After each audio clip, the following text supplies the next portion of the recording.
अस्सलाम वालेकुम स्टूडेंट्स। आज हमने पढ़ना है relative abundance of isotopes. Word relative का मतलब क्या होता है?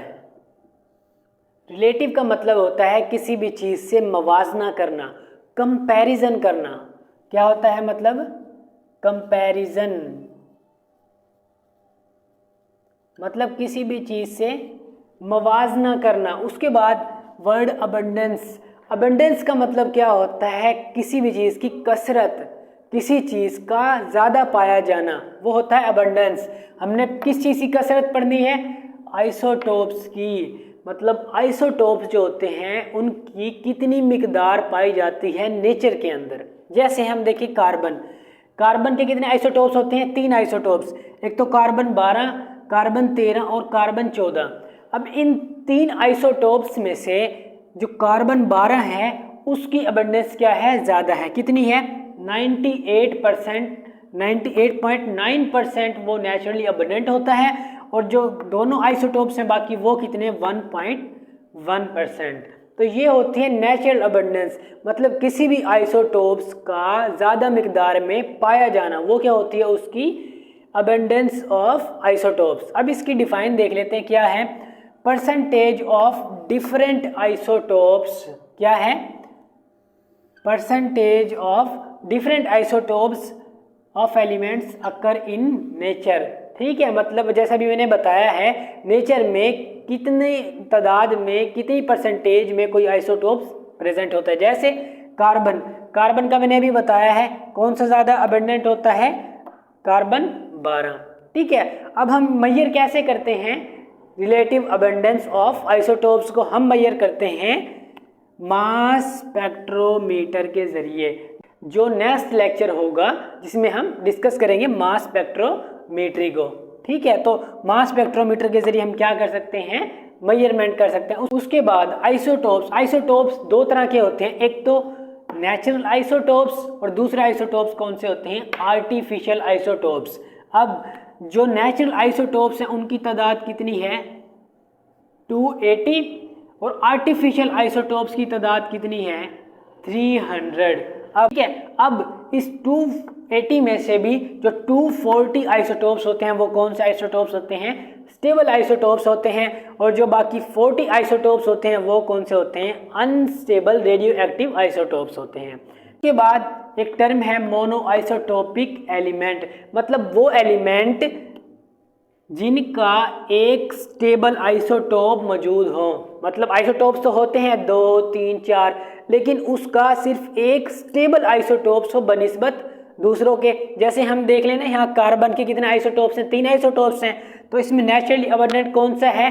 कार्बन 12। और ये ही हम जैसे रिलेटिव एटॉमिक मास यूनिट में किसको स्टैंडर्ड रख के करते हैं? कार्बन 12 को रखते हैं। इसी तरह एक स्टेबल आइसोटोप्स हो उसको हम क्या कहते हैं? Mono isotopic elements. जैसे एग्जांपल में आयोडीन और गोल्ड। अब कुछ एलिमेंट्स ऐसे हैं अगर उनका एटॉमिक नंबर ओड हो तो उनके जो आइसोटोप्स होंगे वो 2 से ज़्यादा नहीं होंगे। जैसे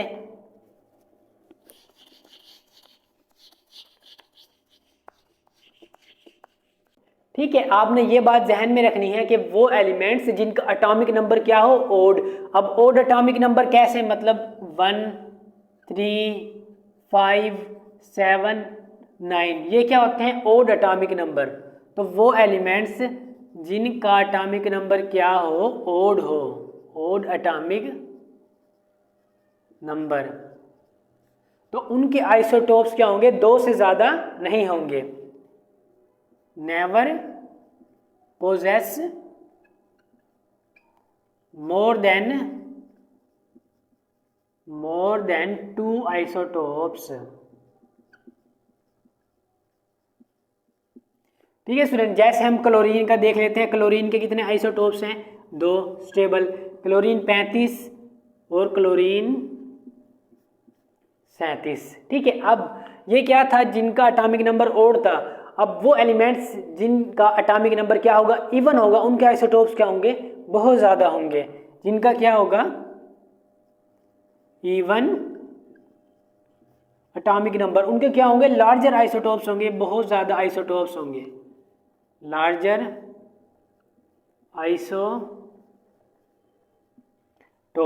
ठीक है, अब जैसे मैंने आपको बताया यहाँ पे आइसोटोप्स, नेचुरली आइसोटोप्स कितने होते हैं 280। अब इस 280 आइसोटोप्स में से जो 154 आइसोटोप्स होंगे वो क्या होंगे, जिनका एटॉमिक नंबर और एटॉमिक मास इवन होगा। कितने 154, इनका क्या होगा एटॉमिक नंबर और एटॉमिक मास क्या होगा even atomic mass and atomic number. ठीक है स्टूडेंट्स, वो आइसोटोप्स जिनका एटॉमिक मास अगर 4 से ज़्यादा है, 4 से मल्टीपल है, तो वो क्या होंगे नेचुरली अबंडेंट होंगे। जैसे हम देख ऑक्सीजन के बाद मैग्नीशियम, मैग्नीशियम के बाद सिलिकॉन, सिलिकॉन के बाद कैल्शियम, कैल्शियम के बाद आयरन। ठीक है, अब देखें इनका एटॉमिक, ऑक्सीजन का एटॉमिक मास कितना है 16, मैग्नीशियम का 24, सिलिकॉन 28, कैल्शियम 40 और आयरन 56।